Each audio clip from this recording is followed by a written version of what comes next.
Best மாம் magic வழங்கும் ஜோதா அக்பர். வணக்கம் ஷேன்ஷா. நான் கட்டளையிட்டதாக பெனசிரை உடனே இங்க வர சொல்லுங்கள். நான் அவரிடம் சற்று பேச வேண்டும். நான் தங்களோடு பேச வந்தால் என்னை அலட்சியப்படுத்தும்படி தாங்கள் அவரை வர சொல்கிறீர்கள்? யா குதா, ஜோதா அற்புதமாக எனது மனதை படிக்கின்றார். அப்படி ஒன்றும் இல்லையே ஜோதா பேகம். நான் உண்மையிலேயே அவரிடம் பேச விரும்புகிறேன். எனக்கு தெரியும் நேற்று இரவு எவ்வாறு நடந்து கொண்டீர்கள் என்று. இருப்பினும் அவரை தங்களுக்கு பகலிலும் சந்திக்க வேண்டுமோ?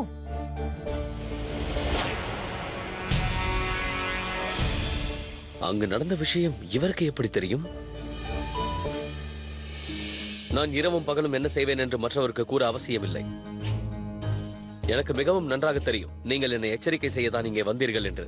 கேட்டதையே மீண்டும் மீண்டும் கேட்க எனக்கு விருப்பமில்லை. அதையும் அறிவேன்.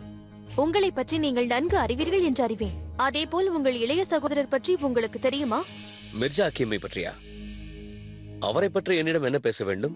உங்கள் சகோதரர் மிர்சா ஹக்கீம் என் சகோதரி ஷிவானியை விரும்புகிறார். எனக்கு இந்த சம்பந்தத்தில் எந்த மறுப்பும் இல்லை. இதை நான் என் தந்தையிடமும் தெரிவித்து விட்டேன். ஒருவேளை என் தந்தையாருக்கும் மறுப்பு இல்லை என்றால் பிறகு தாங்களும் என் தந்தையாரும் சந்தித்து இதை பற்றி பேசிக் கொள்ளுங்கள். உண்மையாகவா? நீங்கள் இந்த திருமணத்திற்கு ஒப்புக்கொண்டதை பார்த்தால் எனக்கு ஆச்சரியமாக உள்ளது. ஒரு புறம் தாங்கள் என்னை வெறுக்கிறீர்கள், மறுபுறம் தங்களது தங்கையை எங்கள் குடும்பத்திற்கு தருவதற்கு உங்களுக்கு மறுப்பில்லையா ஜோதா பேகம்? அவர் தனித்துவம் வாய்ந்தவர், மிகவும் திறமைசாலி, சிறந்த வீரர், அழகானவர். இதெல்லாம் என்னிடம் இல்லையா என்ன? அவர் பெண்களையும் மதிக்க தெரிந்தவர். பெண்களின் மனோபாவத்திற்கு மதிப்பளிக்க தெரிந்தவர் அவர். மற்றவர்கள் போல் அல்ல. விருப்பப்படும் பொழுது தான் நினைத்த பெண்ணோடு இஷ்டத்திற்கு. உங்கள் சகோதரர் மிர்சா ஹக்கீம் என் தங்கை ஷிவானியை மிகவும் விரும்புகிறார்.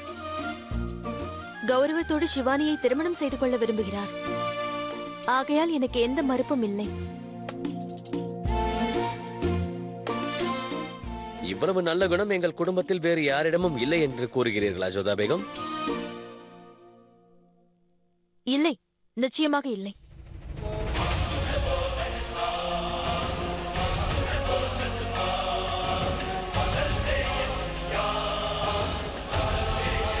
நீங்கள் செல்வதற்கு நான் இன்னும் உத்தரவு தரவில்லை ஜோதா பேகம். ஒன்றை மட்டும் மறக்காதீர்கள், முகலாய பாட்ஷாக்களின் மீது குதாவிற்கு எப்போதும் கருணை உண்டு. எங்களில் ஒவ்வொருவரும் தனித்துவம் வாய்ந்தவர்கள், எவருக்கும் எவரும் சலித்தவர்கள் அல்ல. அதை வெளிப்படுத்துவது வேறு விதமாக இருக்கலாம். எங்களுக்கும் உறவுகளை கௌரவப்படுத்த தெரியும். ஆனால் தங்களுக்கு அது போன்ற அவசியமே இல்லையே. தாங்கள் ஷெஹன்ஷா அல்லவா? தாங்கள் கையசைத்தால் நூற்றுக்கணக்கான பெண்கள் தங்கள் காலில் வந்து விழுந்து விடுவார்கள். சலாம் ஷெஹன்ஷா. ஆதாப் ஜோதா பேகம். நான் கூறினேன் அல்லவா, உங்களுக்கு பிடித்தவர்கள் நீங்கள் செய்கை செய்தாலே வருவார்கள் என்று கூறினேனே. இனிமேல் நான் இங்கிருந்து செல்வதற்கு தங்களுக்கு எந்த ஆட்சேபனையும் இருக்காது என்று நினைக்கிறேன். வருகிறேன்.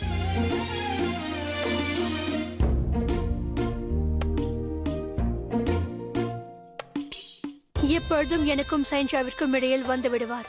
கற்பனையில் கூட நினைக்க முடியாத அளவிற்கு இவரிடம் என்ன தனித்துவம் இருக்கிறதோ.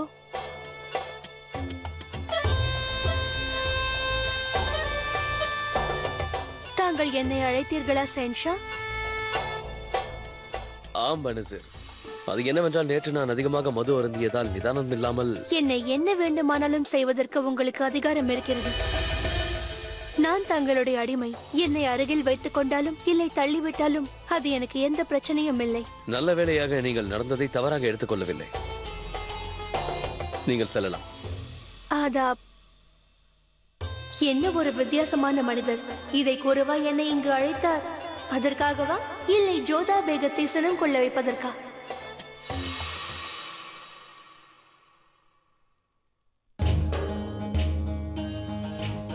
நல்ல தகவல் தான் கூறியிருக்கிறார்கள் ஜோதா பேகம்.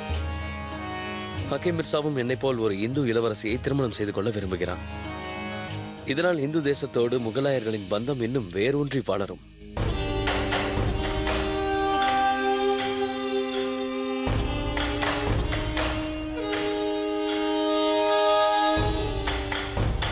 ஹுசூர், ஒரு முக்கியமான விஷயம் தெரிய வந்துள்ளது. அது என்னவென்றால் அந்த அபு மாலி இங்கேதான் எங்கேயோ இருக்கிறாராம். விரைவில் பழிவாங்க வேண்டும் அல்லவா? கூடிய விரைவில் ஆக்ராவை கைப்பற்றுவதே அபுமாலியின் கொள்கை. இதில் அபுமாலி வெற்றி பெற்றுவிட்டால் ஜோதாவை அடைய வேண்டும் என்ற எனது கனவு நிறைவேறிவிடும்.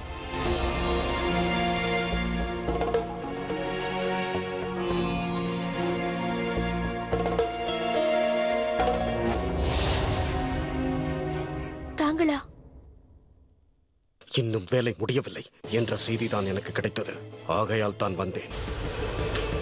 எப்போதுமே நீ உனது இலக்கை அடைய இவ்வளவு காலம் எடுத்ததில்லையே, பிறகு ஏன் இவ்வளவு தாமதம்? கூடிய விரைவில் நீ ஜலாலின் கதையை முடித்தாக வேண்டும்.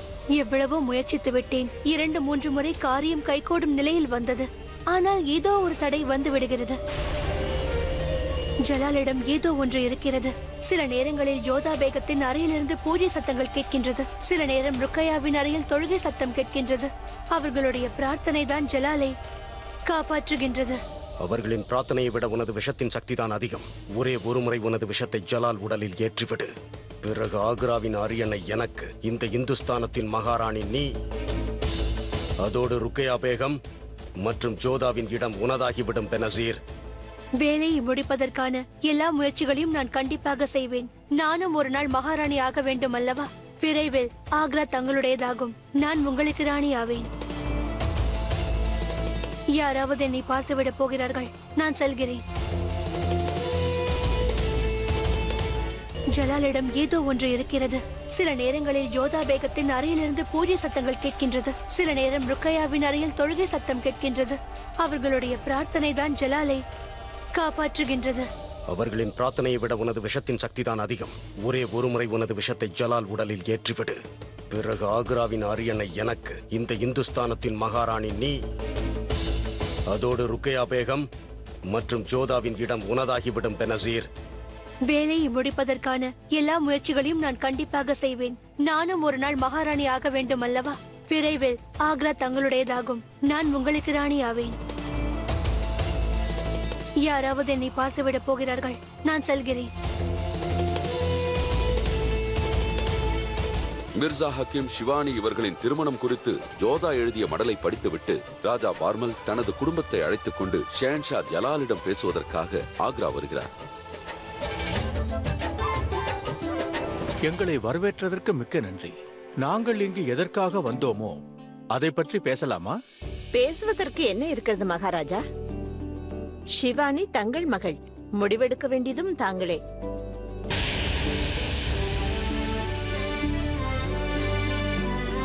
ஜோதா ஷகன்ஷாவின் திருமணத்தின் போது பல பிரச்சனைகளை சந்திக்க வேண்டி இருந்தது. ஆனால் இப்போது எனக்கு எடுத்த முடிவு சரியென்று தோன்றுகிறது.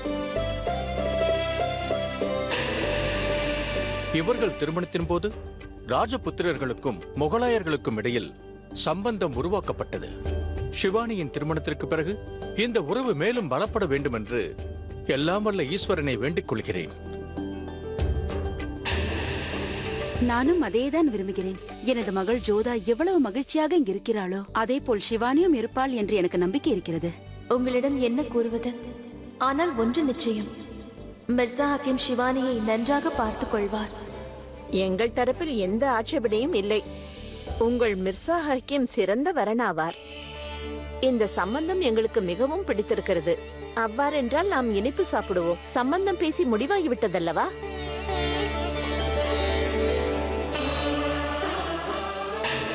ஜோதா ஒருவள் போதாதா? இந்த வம்சத்துக்கு இன்னொரு ராஜபுத்திரி வர வேண்டுமா? முதலில் இந்த செய்தியை ஷிவானியிடம் கூற வேண்டும்.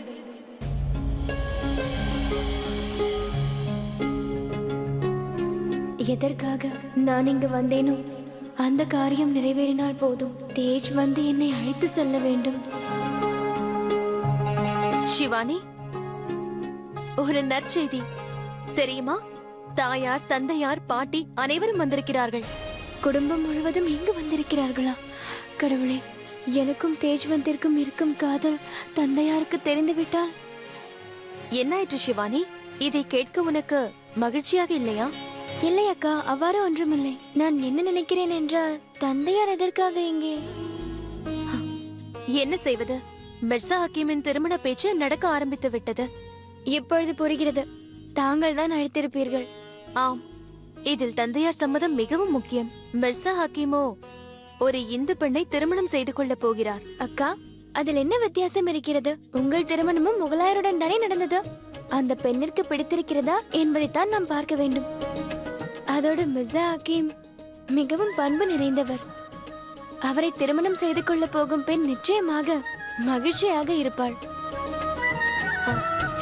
கடவுளுக்கு நன்றி, நீயும் அவ்வாறு யோசித்திருக்கிறாய். உனக்கு தெரியுமா, தந்தை இந்த திருமணத்திற்கு சம்மதம் சொல்லிவிட்டார்.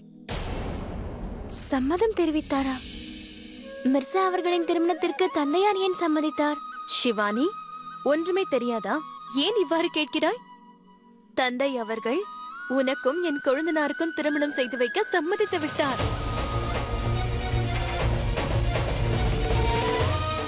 கடவுளே, இங்கு என்ன நடக்கிறது? எனக்கு ஒன்றும் புரியவில்லையே. நான் என்ன செய்வது?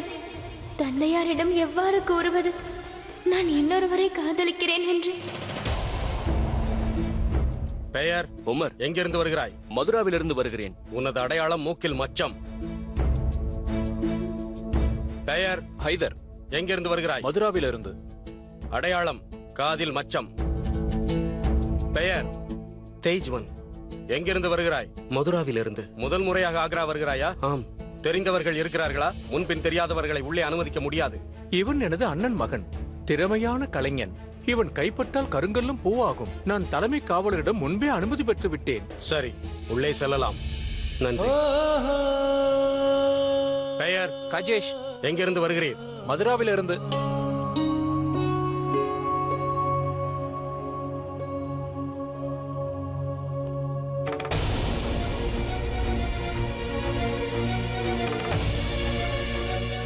யார் அங்கே?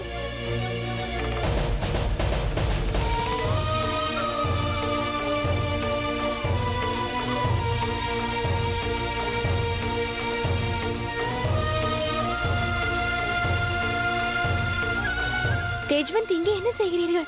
யாராவது பார்த்து விட்டால்? என்ன செய்வது? தங்களுக்கு வாக்களித்து விட்டேனே. எனவே எச்சூழ்நிலையிலும் நான் வந்துதான் தீருவேன். எனவே வந்தேன். ஆனால் தேஜ், இங்கே என் தந்தையார் தாயார் அனைவரும் வந்திருக்கிறார்கள். உங்களை யாராவது கண்டுபிடித்து விட்டால் மிகப்பெரிய பிரச்சனையாகிவிடும். பிரச்சனைகளுக்கு பயந்தால் எதுவும் செய்ய முடியாது. நான் மிகவும் கவலை அடைந்தேன் சிவானி. தங்களுக்கு எத்தனையோ மடல் அனுப்பினேன், ஒன்றிற்கும் பதில் அனுப்பவில்லை. எவ்வாறு எழுத முடியும்? என்னை சுற்றி எவ்வளவு ஆட்கள் இருப்பார்கள். சிவானி, சிவானி. தேஜ், தாங்கள் இங்கே ஒளிந்து கொள்ளுங்கள். நான் வந்து விடுகிறேன். என்ன சிவானி, அங்கு என்ன செய்கிறாய்? சரி, இங்கு பார். நான் உனக்கு கொண்டு வந்ததை பார். இந்த நகையை தாயார் என் திருமணத்தின் போது எனக்கு கொடுத்தார். இப்பொழுது உனக்கு மிர்சா ஹக்கீமோடு திருமணம் நடக்கப் போகிறது. ஆகையால் இந்த நகை இனி உன்னுடையது. ஆனால் அக்கா, இந்த நகையை தாயார் தங்களுக்கு அளித்தார். ஆமாம், இப்போது உன்னோடு எனக்கு இரு உறவுகள் ஏற்பட போகிறது. ஒன்று என் தங்கை, இன்னொன்று இளைய மருமகள். உண்மையில் நான் மகிழ்ச்சியாக இருக்கிறேன். நீ என்னோடு இருக்க போகின்றாய், என் குடும்பத்தோடு இருக்க போகின்றாய். என்னாயிற்று சிவானி? ஏன் நீ வருத்தமாக இருக்கிறாய்? இல்லை அக்கா, அவ்வாறு ஒன்றுமில்லை.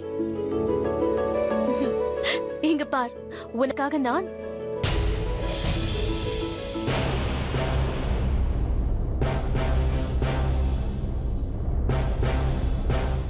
என்ன ஆயிற்று அக்கா? ஒன்றுமில்லை. அங்கு யாரோ மறைந்திருப்பது போல் எனக்கு தோன்றுகிறது.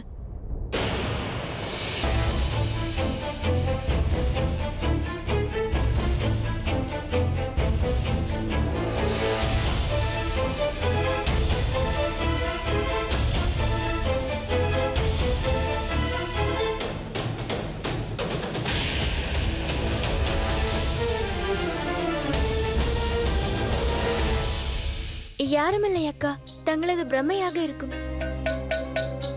ஆம், இருக்கலாம். நாம் பேசுவதை யாரோ கேட்பது போல் எனக்கு தோன்றியது. சரி விடு, நீ இந்த நகையை பத்திரமாக வைத்துக்கொள். ஆதாப் பேகம் சாய்பா, சேன்ஷா தங்களை சந்திக்க விரும்புகிறார். உன் திருமணத்தை பற்றிதான் பேச அழைக்கிறார் என்று தோன்றுகிறது. சரி சிவானி, நான் சென்று வருகிறேன்.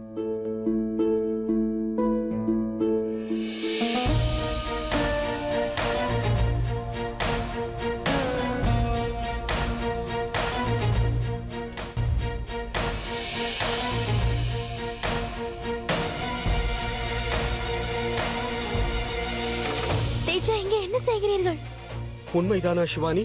தங்களுக்கு திருமணம் பேசிவிட்டார்களா? ஆனால் இதை தாங்கள் தெரிவிக்கவே இல்லையே. தேஜ், எனக்கு நேரம் கிடைக்கவில்லை. ஹக்கீம் மிர்சாவுடன் எனக்கு திருமணம் நடக்க போகிறது என்பதை இப்போதுதான் அறிவேன். அப்படி என்றால் தங்கள் முடிவு செய்ய என்ன இருக்கிறது தேஜ்? நான் தங்களைத்தான் காதலிக்கிறேன். கடவுள் சரியான தருணத்தில் தான் என்னை இங்கு அனுப்பியிருக்கிறார். இந்த திருமணம் நடக்க நான் விட மாட்டேன். தேஜ், தாங்கள் அதிக நேரம் இங்கே இருப்பது நல்லதில்லை. யாரேனும் பார்த்து விடுவார்கள். இது அந்த புறமாகும். எந்த ஆண்களும் இங்கே வரக்கூடாது. தாங்கள் செல்லுங்கள். நான் தங்களை பிறகு சந்திக்கிறேன். சரி, தற்சமயம் நாம் கோயில் புனரமைக்கும் பணியில் முதலில் செல்லுங்கள். யாரேனும் பார்த்து விடுவார்கள்.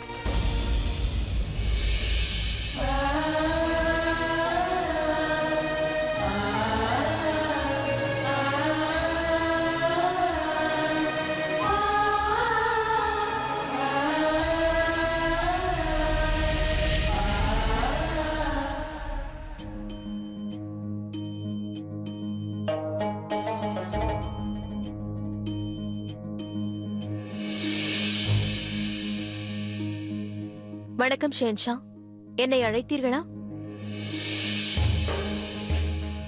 ஆம் ஜோதா பேகம், நான் மிர்சா சிவானி நிகாவை பற்றி உங்களிடம் பேச வேண்டும். சரி, கூறுங்கள். எந்த ஒரு முடிவும் எடுப்பதற்கு முன்பும் நான் ஒருமுறை சிவானியிடம் பேச வேண்டும். இதற்கு அவசியமில்லை என்று நினைக்கிறேன். தந்தையாரை சம்மதித்த பிறகு மறுப்பு தெரிவிக்க எந்த அவசியமும் இல்லை. அதுதான் எங்கள் கலாச்சாரம். ஆனால் ஜோதா பேகம், இங்கு திருமணத்திற்கு முன்பு இருவரிடமும் சம்மதம் கேட்க வேண்டும். அதுதான் பழக்கம். அதோடு இன்னொரு காரணமும் இருக்கிறது. இந்த உறவையும் கூட அரசியல் ஒப்பந்தம் என்று யாரும் நினைக்க கூடாது.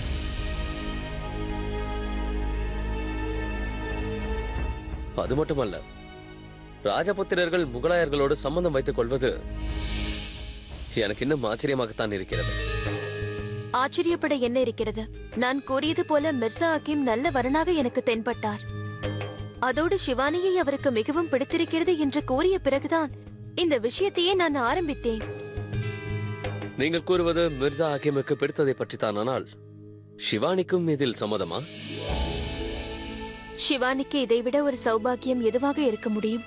அவள்தான் வேண்டும் என்று நினைக்கும் கணவன் கிடைத்தது அவள் செய்த பாக்கியம். நிச்சயம் அவள் சம்மதிப்பாள். சரி, இந்த நிக்கா எங்கள் முறைப்படிதான் நடக்கும். அதை உங்கள் தந்தையிடம் நீங்கள் கூறிவிடுங்கள்.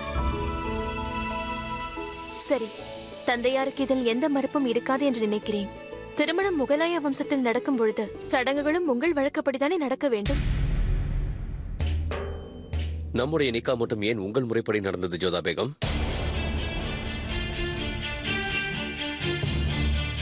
அப்பொழுது திருமணம் செய்ய விருப்பமில்லை. நான் திருமணத்திற்கு சம்மதிக்கவில்லை. நீங்கள் உங்கள் தந்தைக்காகத்தான் அதை ஒப்புக்கொண்டீர்கள் என்று எனக்கு தெரியும்.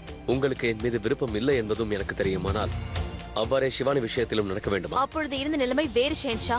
நான் மனதால் வெறுத்த ஒருவரை நான் திருமணம் செய்து கொள்ள வேண்டும் என்று என் தந்தையார் கூறிய பொழுது எனக்கு அது பிடிக்கவில்லை.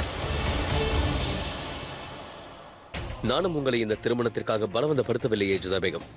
நீங்கள் விடுத்த நிபந்தனைகளை நான் ஏற்றுக்கொண்டேன். ஏனென்றால் அந்த சம்மதத்தை ஏற்படுத்தியது உங்கள் அன்பு தந்தையார் தான். எனக்கு தெரியும். இந்த திருமணம் நடப்பதற்காக என் தந்தையார் நிர்பந்தப்படுத்தப்பட்டதும் எனக்கு நன்றாக தெரியும். ஆனால் இப்பொழுது நிலைமை மாறிவிட்டது. இந்த திருமணத்தை வேறு வழியில்லாமல் அல்ல, முழு மனதோடுதான் ஏற்றுக்கொள்கிறோம். அதுவும் சிவானி மணக்கப் போகும் அந்த வரன் உங்களை விட மிகவும் நல்லவர்.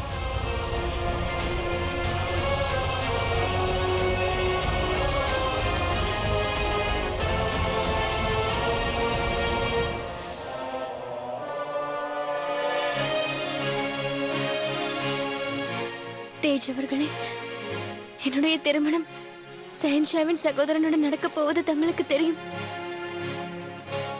நான் இதை பற்றி ஆலோசித்து பார்த்தேன். இங்கிருந்து புறப்படுவதற்கான நேரம் எப்போது வந்து விட்டது என்று என்னால் உணர முடிகிறது. இங்கிருந்து செல்வதை தவிர நமக்கு வேறு மார்க்கம் இல்லை. தாங்கள் பழைய தேவி மாதா கோவில் அருகில் எனக்காக காத்திருங்கள்.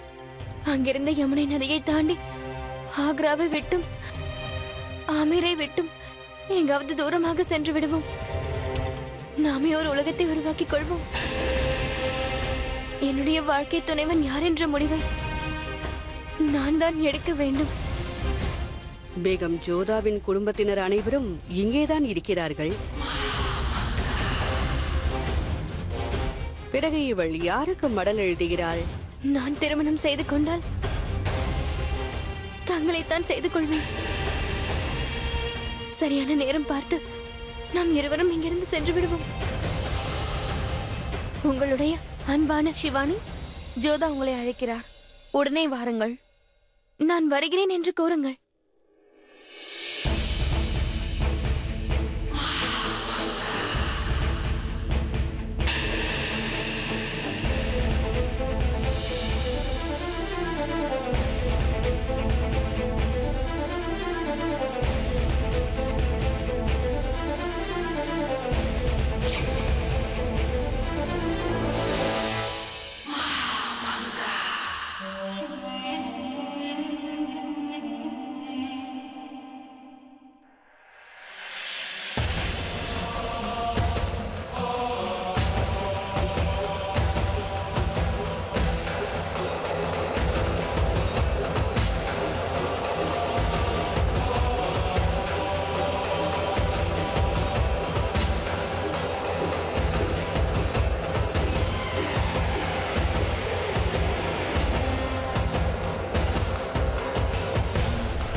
இனி ஆட்டம் களை கட்டப் போகிறது.